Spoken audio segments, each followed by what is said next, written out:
আজকে তোমাদের একটা ভূতের গল্প শোনাবো, ঠিক আছে?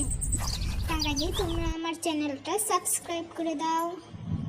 ওকে বন্ধুরা, আমি যখন ছোট ছিলাম তখন আমি, আমার আপু, আমার ভাই, আমরা সবাই মিলে একসাথে পড়াশোনা করতাম।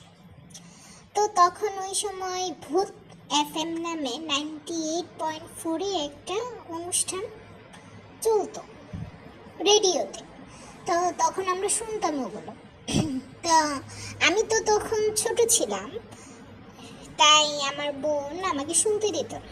তো আমি খুব কান্নাকাটির পরে আমার বোন রাজি হয় যে আচ্ছা তোকে শুনতে দেব, তবে আমার আম্মুকে কেউ কিছু বলতে পারবে না।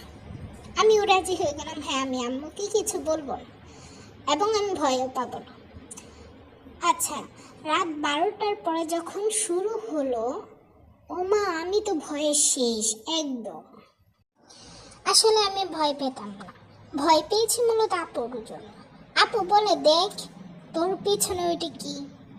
আর সাথে সাথে রেডিওতে যে ভাইয়া পরিচালনা করছিল উনি বলতেছিল যে আপনি ধরেন আপনার পিছনে, আপনার মশারির ভিতরে আপনার সাথে যে শুয়ে রয়েছে সে আসলে আপনার আত্মীয় নয় বা আপনার বোন নয়। এইসব শুনে বলো তো কে ভয় পাবে না?